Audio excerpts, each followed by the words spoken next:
Your life can change dramatically when you learn to control 4 things: your mouth, your mood, your money, and your mind.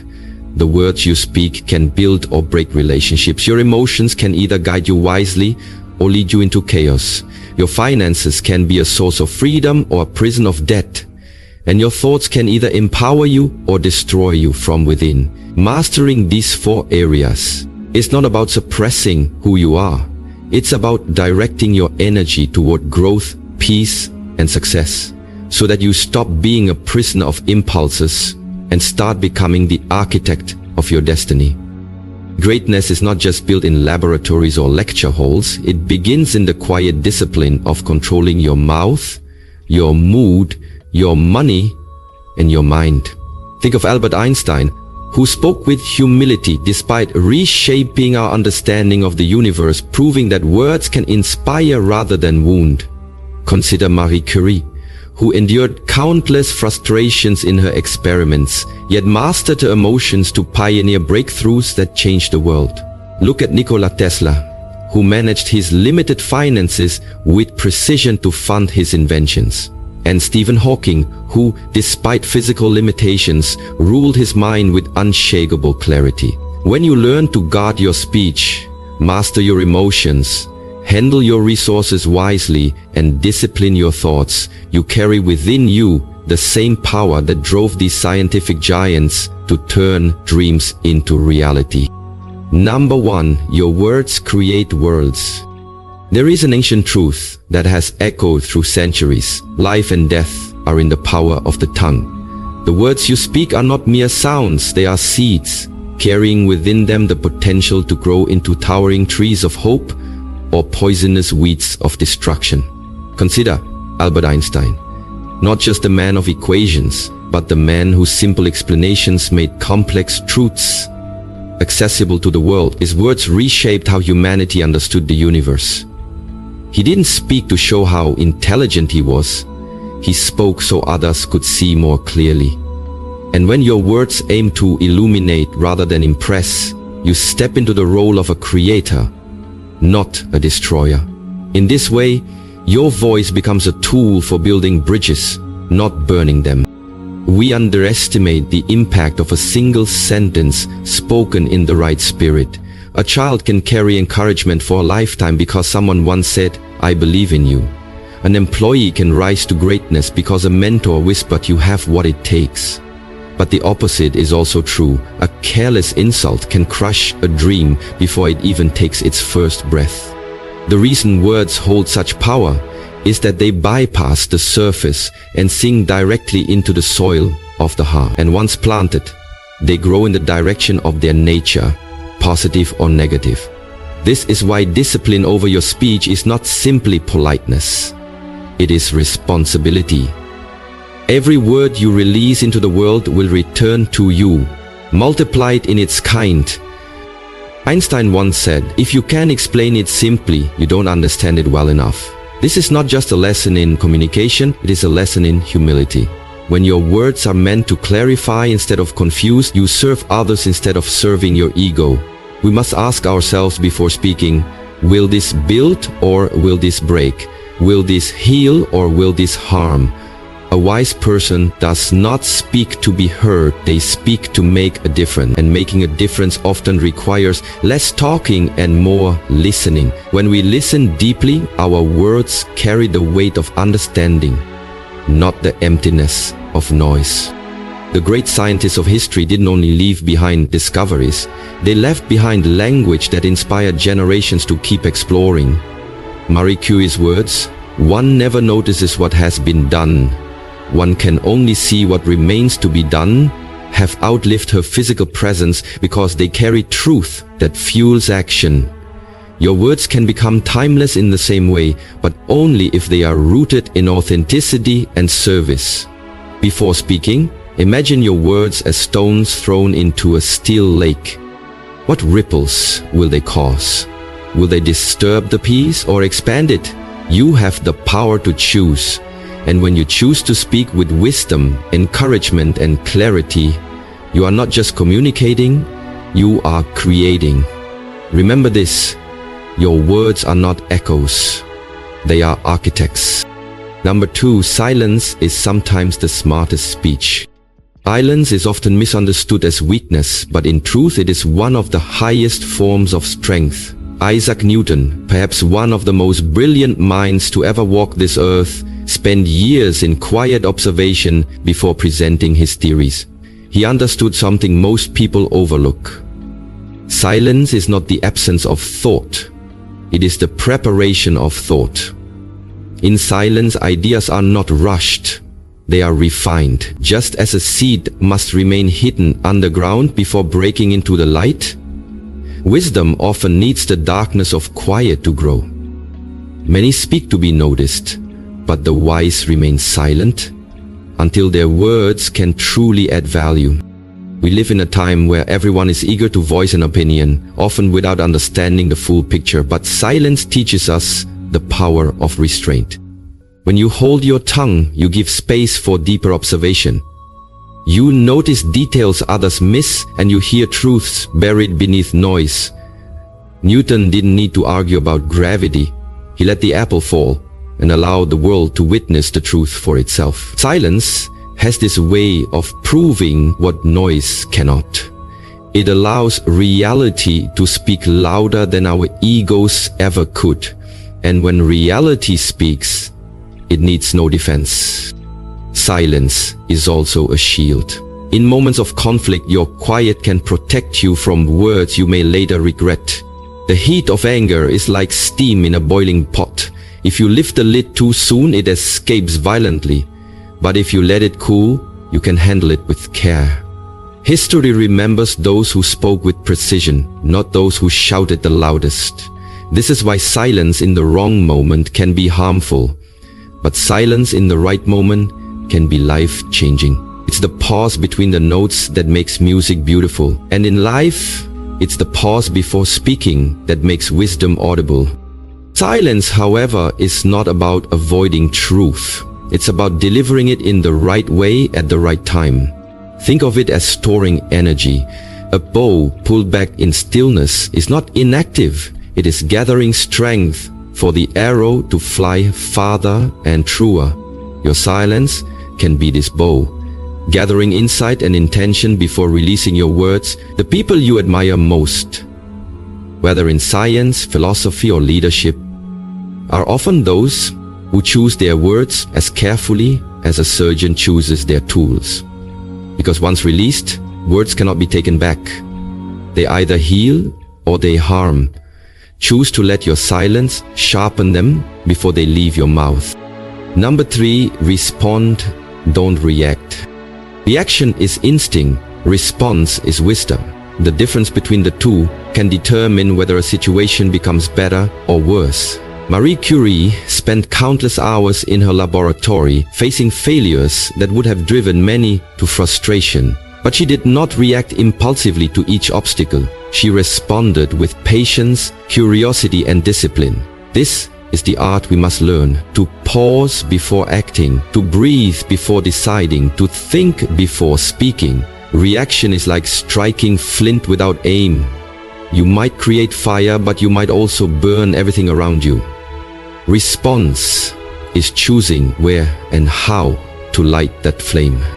When we react, we surrender control to the moment. When we respond, we reclaim it. Consider how in physics forces act and counteract, but the outcome depends on precision, not impulse.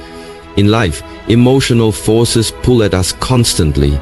Anger, fear, pride, excitement.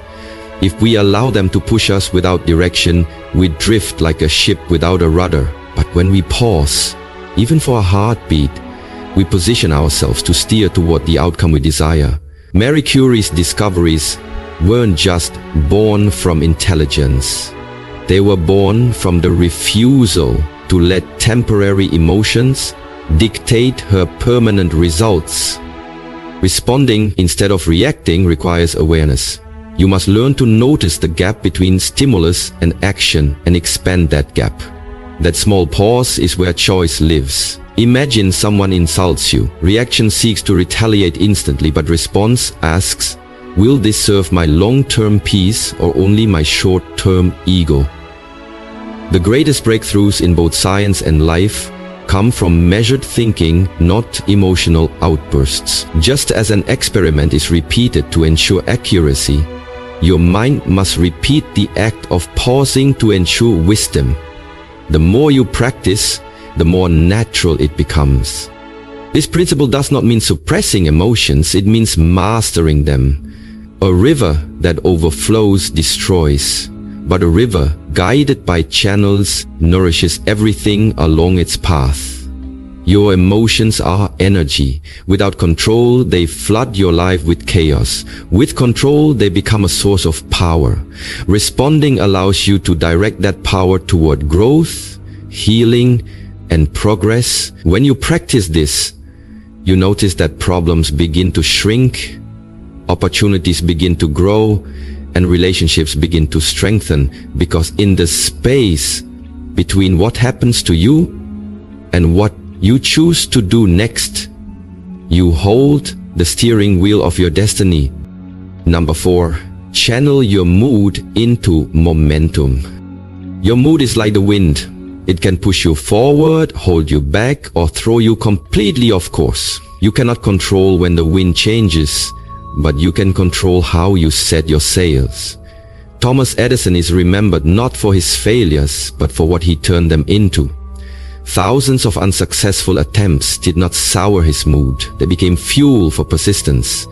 If he had allowed frustration to anchor him, the light bulb might never have illuminated the world. Your emotional state is energy. Waste it on complaining, and it drains you. Channel it toward action, and it becomes momentum. Most people wait for the right mood to begin, but that is like waiting for a sunny day to sail across the ocean. The truth is, momentum often creates the mood, not the other way around. Even in his toughest moments, Edison kept working, and eventually his actions shaped his emotions. When you take even a small step toward your goal, you tell your mood, you are not in charge, I am. This shift in control is powerful. You no longer need to wait for inspiration. You create it through movement. And with each movement, the wind of your emotions begins to blow in your favor. Channeling your mood is also about transforming negative energy into productive force.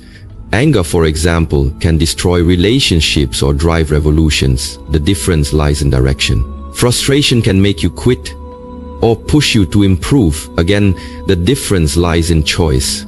Edison didn't label his failed attempts as defeats. He called them steps to success. This reframing turns emotional storms into powerful engines. It doesn't matter if the wind is wild. If you can harness it, you will move faster than those waiting for perfect weather. But here's the key. Momentum is not built in bursts, it's built in rhythms, like a pendulum in a clock. Consistency matters more than intensity. Some days you will feel unstoppable, other days you will feel like quitting. The discipline to keep moving, whether in giant leaps or small steps, creates a momentum that your moods eventually must follow. When your emotions see that you are committed no matter how they fluctuate, they begin to align with your action. And when mood and momentum move together, nothing can keep you from reaching your destination. Number 5, detach to see clearly. Clarity is rarely found in the heat of emotion. It emerges when you step back and create distance. Stephen Hawking, despite facing immense physical challenges, maintained an extraordinary ability to detach from personal struggle and focus on the vast questions of the universe. Detachment does not mean you stop caring.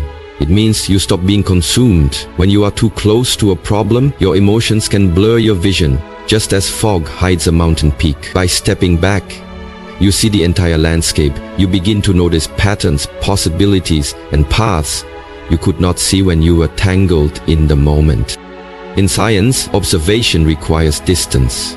A biologist studies behavior by watching without interfering, and an astronomer sees the stars more clearly through a telescope far removed from the Earth's atmosphere. Life works the same way. If you remain tangled in the noise of your own mind, the truth stays hidden. Detachment creates the mental space to ask, what is really happening here? What am I missing? Stephen Hawking's genius was not just in his equations, it was in his ability to rise above immediate limitations and keep his vision fixed on what truly mattered. The problem with staying too attached to an emotion or situation is that it controls you. Anger can make you blind to reason, excitement can make you reckless, and fear can make you see dangers that do not exist. Detachment acts like a filter. It removes the haze so the light of logic can pass through. This doesn't mean ignoring your feelings. It means observing them without letting them dictate your next move. You become the driver instead of the passenger, steering your life with intention rather than impulse. Detachment is also the key to long-term peace. When you can look at success without becoming arrogant and at failure without becoming hopeless, you develop emotional balance. This balance keeps you steady through the highs and lows of life. Stephen Hawking once said, "However difficult life may seem, there is always something you can do and succeed at." Such a mindset is only possible when you detach from the chaos of the moment and focus on the possibilities ahead. And when you live with this clarity, you stop reacting to every wave. You start navigating the ocean.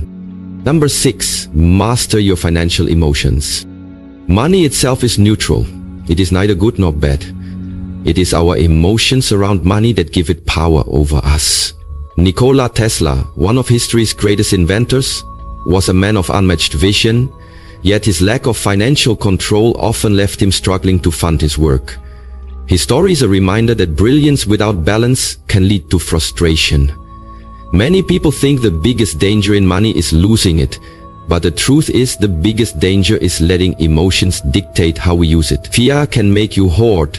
Impulse can make you waste. Greed can make you blind.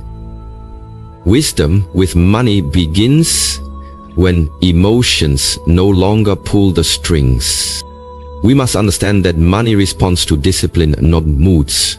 If your spending and saving habits change every time your feelings do, you are building your financial life on shifting sand. Emotions love instant gratification. Logic loves long-term security. This is why you must learn to pause before making any financial decision.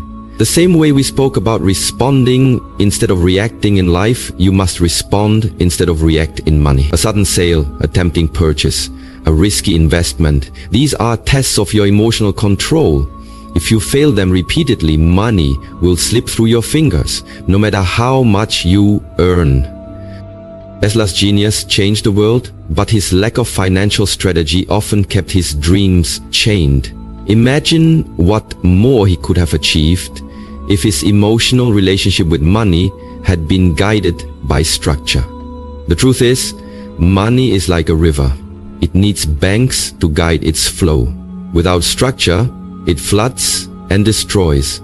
With structure, it nourishes and builds. Mastering financial emotions means refusing to spend to impress, refusing to invest out of fear, and refusing to let envy dictate your financial choices. This control is not about being cold, it's about being conscious. When you remove emotional turbulence from your finances, you gain the freedom to focus on what truly matters.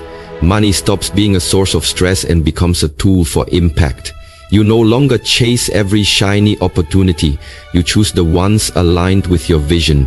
You no longer panic during hard times. You adapt with clarity. This shift is not easy, but it is life-changing. Emotional mastery over money is like emotional mastery over life. When you stop being controlled by feelings, you start being guided by purpose. And when purpose controls your money, it will always grow in ways that serve you, not enslave you. Number 7, spend with purpose, not impulse. Every coin you spend is a vote for the life you are building. If your spending is guided by impulse, you are casting votes for a future you have not planned. Purposeful spending, on the other hand, is intentional. It aligns every purchase with your values, goals, and vision. The world's greatest missions, from space exploration to medical breakthroughs, operate with budgets where every unit of currency is assigned to a purpose. No successful mission leaves spending to chance. Your life is no different. If you want to reach a destination, your financial map must be drawn with precision. Impulse spending is seductive because it promises immediate satisfaction. It's the comfort of buying something you don't need just to soothe a feeling in the moment. But like sugar to the body, it feels good now and costs you later. Nikola Tesla's vision for wireless energy was revolutionary, but he struggled to keep it funded because his money often flowed without long-term direction. Purposeful spending requires saying no, not to enjoyment, but to distractions that steal from your bigger dream. When you stop buying to escape emotions, you start buying to empower your future. Purposeful spending is also about clarity. Before you spend, ask yourself, will this bring me closer to my mission, or is it just feeding my mood? This is the same discipline scientists use when deciding where to allocate research funds. They focus resources on what will move them closer to discovery. If they waste funding, the mission stalls. If you waste your resources, your goals stall. And the cost is not just financial, it's the delay of the life you are meant to live. Every dollar spent on purpose is a step toward freedom. Every dollar spent without thought is a step toward change. There is also joy in purposeful spending because it turns money into a tool for meaning. Imagine the difference between buying something that fades in a week and investing in something that serves you for years. The first satisfies desire, the second serves destiny. When you look at money this way, every transaction becomes a conscious act of creation. You are not just a consumer, you are an architect. And when architects design with purpose, the structures they build last for generations. Spend with that kind of vision, and your life will stand as a testament to discipline, clarity, and intentional living. Number 8, save like a scientist prepares for experiments. In science, no great breakthrough is achieved without preparation. A scientist does not rely on luck, they rely on readiness. Galileo did not bet everything on one experiment. He repeated tests, gathered data, and ensured that each trial built upon the last. Your financial life should work the same way. Savings are your preparation. They are the safety net that allows you to take risks without fear of collapse. Without savings, you live in constant vulnerability. With them, you live with the confidence to explore, create, and innovate. Saving is not about hoarding. It is about building the foundation for future progress. Preparation is not glamorous, and that is why so many people ignore it. The same way lab work requires hours of unseen effort, savings require consistent, often invisible discipline. It is easy to be motivated when you see results immediately, but saving is the opposite. You store value today to empower tomorrow. Scientists know that the experiment that changes the world often comes after dozens of quiet, unnoticed trials. In the same way, the financial breakthrough that changes your life often comes after years of quiet, consistent saving. Every small deposit is a trial run toward your future success.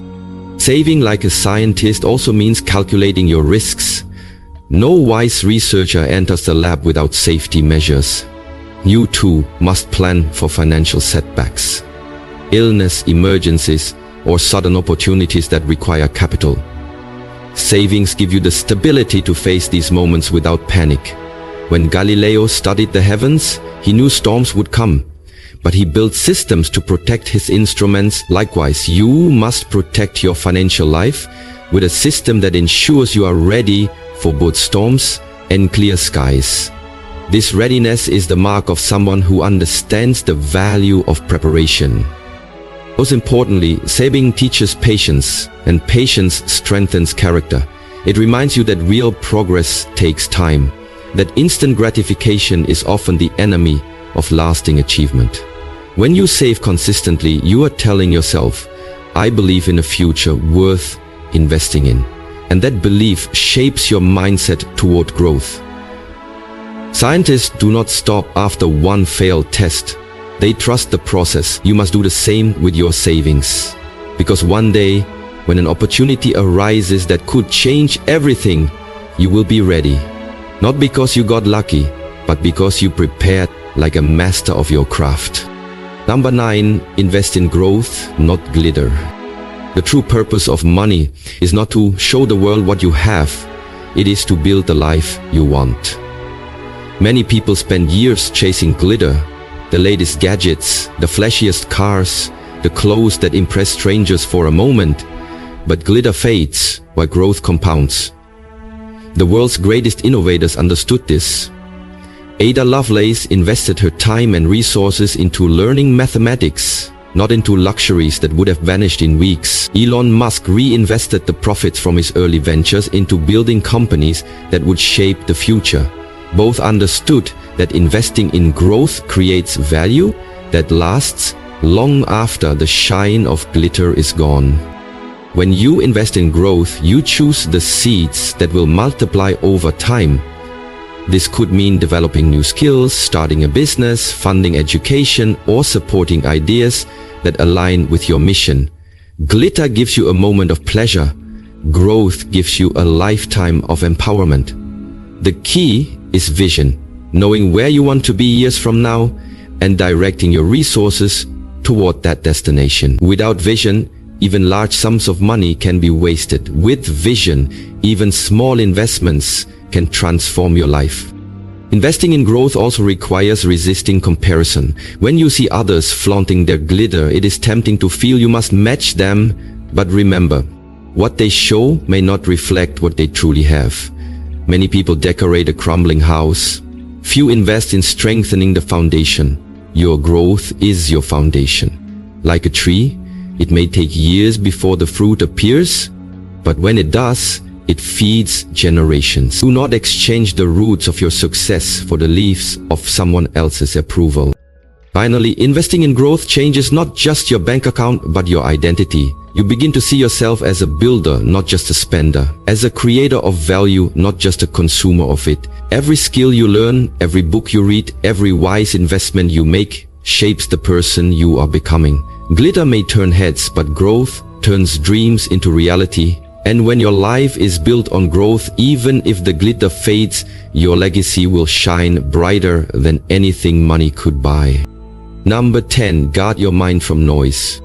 The mind is like a garden. Whatever you allow in will eventually grow. If you let in weeds, do not be surprised when they overtake the flowers. In our time, the greatest threat to the mind is not ignorance, but noise.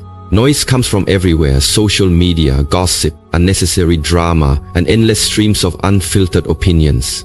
Like light pollution that hides the stars from our view, mental noise blocks us from seeing our own clarity. The most brilliant ideas in history were born in moments of stillness, not in the chaos of distraction.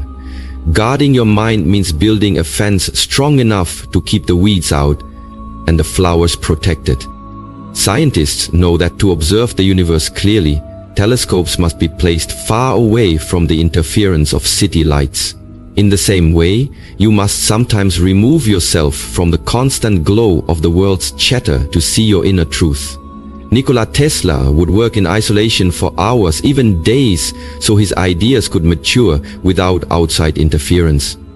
Guarding your mind is not isolation from people, it is isolation from distractions that weaken your focus. Without that, your mental energy is scattered in 1,000 directions, leaving nothing for what truly matters.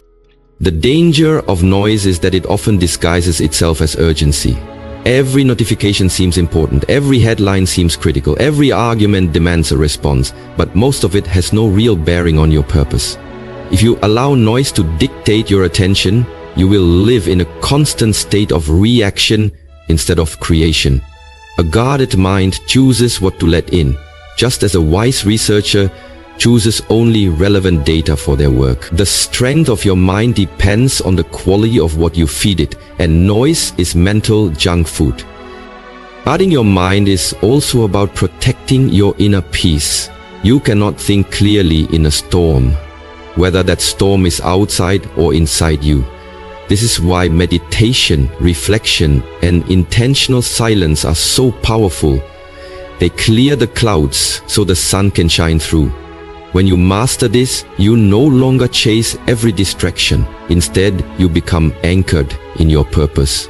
And when the world is shouting, you will not lose your voice in the crowd, because your mind will be calm, focused, and unshakable. That is the kind of mind that not only survives in a noisy world, but rises above it. Number 11, feed your mind the right data. Your mind is a living system. It becomes what you feed it. Just as the body cannot thrive on empty calories, the mind cannot thrive on empty information. Every book you read, every conversation you engage in, every piece of content you consume becomes part of your inner world. This is why great thinkers are careful about their intellectual diet. They do not leave it to chance. A mind fed with truth, wisdom, and curiosity will grow stronger each day. A mind fed with gossip, negativity, and shallow distractions will slowly weaken. What you put in today will shape what comes out tomorrow. In the world of science, researchers know that bad data leads to bad conclusions. A single corrupted input can compromise the entire experiment. Your mind works the same way. If you feed it false or harmful information, your thoughts, beliefs, and actions will reflect that contamination. Marie Curie filled her mind with study and discipline, not with the noise of those who doubted her. Her results were not magic. They were the product of years of feeding her mind with knowledge that strengthened her vision. If you want clarity in life, you must give your mind clarity in input. Feeding your mind the right data is also about variety and depth. If you only consume the same type of information, you limit your perspective. The greatest innovators connect dots between different fields because they nourish their minds with diverse knowledge. Leonardo da Vinci studied anatomy, engineering, art, and nature. His genius was not in one subject, but in the connections between them. The more quality input you give your mind, the more creative, flexible, and resilient it becomes. This is mental cross-training. And remember, it is not only about what you consume, it is about what you avoid. Junk information like junk food can feel satisfying for a moment, but leave you drained in the long run. Mindless scrolling, toxic debates, and sensational headlines may stimulate your emotions, but they do not nourish your intellect. When you intentionally choose high-quality data for your mind, you take control of your mental environment. You become the curator of your own inner library, filling it with resources that inspire, guide, and strengthen you. In time, your thoughts will rise to the level of the information you feed them, and so will your life. Number 12, train your mind daily. A strong mind is not a gift, it is a discipline. Just as muscles weaken without exercise, the mind loses sharpness without regular training. The great minds of history did not wait for inspiration to strike, they practiced mental discipline daily. Albert Einstein trained his mind through problem solving and imagination, turning abstract ideas into revolutionary concepts. He once said, "Intellectual growth should commence at birth and cease only at death." This is the essence of mental training. It's a lifelong commitment, not a once-in-a-while effort. You cannot expect mental clarity if you are not willing to put in the daily work to strengthen it. Training the mind begins with focus. In our modern age, distractions pull at us from every direction. Notifications, noise, and endless demands on our attention. To train your mind, you must learn to bring it back to a single point of concentration. Meditation is one of the oldest and most effective tools for this. Even a few minutes of daily silence can sharpen awareness and build mental resilience. The scientists and philosophers who shaped our world understood the value of deep focus. They knew that a scattered mind could never uncover deep truths. Another powerful method is deliberate learning. Choose one skill, subject, or challenge and commit to practicing it every day. This doesn't just expand your knowledge, it rewires your brain for adaptability and problem solving. Neuroplasticity, the brain's ability to form new connections, is strengthened through consistent effort. Marie Curie didn't become a Nobel Prize winner overnight. Her breakthroughs were the result of thousands of hours of focused study and experimentation. Your mind too will evolve if you feed it challenges and push it beyond comfort. Mental training also requires reflection. At the end of each day, ask yourself, what did I learn? Where did I fail? How can I improve tomorrow? This habit keeps your mind active and engaged in self-correction. Without reflection, even the most intelligent person can become stagnant. Leonardo da Vinci filled countless notebooks with ideas, questions, and sketches. Not because he was bored, but because his mind was constantly rehearsing, analyzing, and evolving. Your journal can be your training ground for deeper thinking. In time, daily mental training will give you an unshakable advantage. While others are thrown off balance by life's challenges, your mind will remain steady, creative, and resourceful. Just as a martial artist trains the body for combat, you will train the mind for life's battles. This discipline will not just help you achieve success, it will shape who you are at the deepest level. When your mind becomes strong, every other part of your life follows, and that is the power of daily training. It turns potential into mastery, and mastery into a legacy. Number 13, align mouth, mood, money, and mind. Let's imagine for a moment that your life is a grand instrument, capable of producing the most harmonious music. But like any instrument, it only plays beautifully when all its strings are tuned. In your life, those strings are your mouth, your mood, your money, and your mind. When these four are out of tune, even the most beautiful potential sounds chaotic, unfocused, and unpleasant. But when you align them, you become like a well-calibrated machine, or more precisely, like a master musician, where every action, thought, and word creates a symphony that inspires not only you, but everyone around you.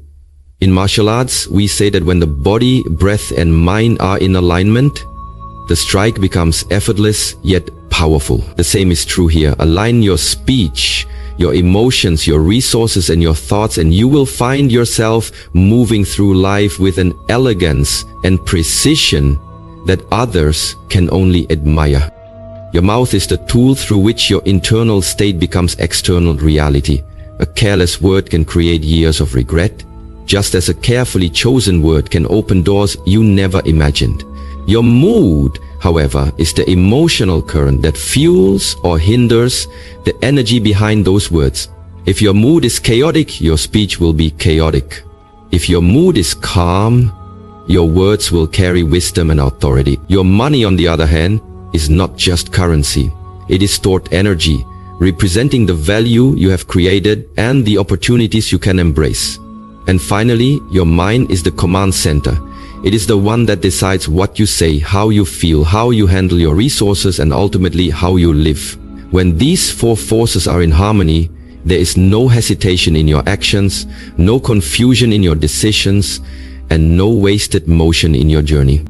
Think of it as the alignment of planets. Astronomers tell us that when certain planets align, gravitational forces amplify, creating rare and powerful phenomena. In the same way, when your mouth, mood, money, and mind align, the gravitational pull of your life becomes so strong that opportunities are drawn to you, people are influenced by you, and the path ahead becomes clear. Albert Einstein did not just rely on his intellect. He spoke in ways that inspired, maintained a calm demeanor even under criticism, managed the resources he had carefully, and directed his mind toward a singular vision. That is alignment in action. It is no accident that those who achieve great things are rarely scattered in these four areas. They are deliberate, balanced, and deeply self-aware. But here is the truth. Alignment is not achieved once and kept forever. It is a discipline, a daily practice. Just like an instrument needs regular tuning, you must regularly check your words. Are they building or breaking? You must observe your mood. Are you calm or reactive? You must track your money. Are you controlling it or is it controlling you? And you must discipline your mind. Are you feeding it thoughts of strength or weakness? The more consistently you practice this alignment, the more effortlessly your life will flow. You will stop feeling like you are pushing against the current and start moving with it. carried by a momentum you have consciously created. This is when you truly become unstoppable, not because you are forcing your way forward,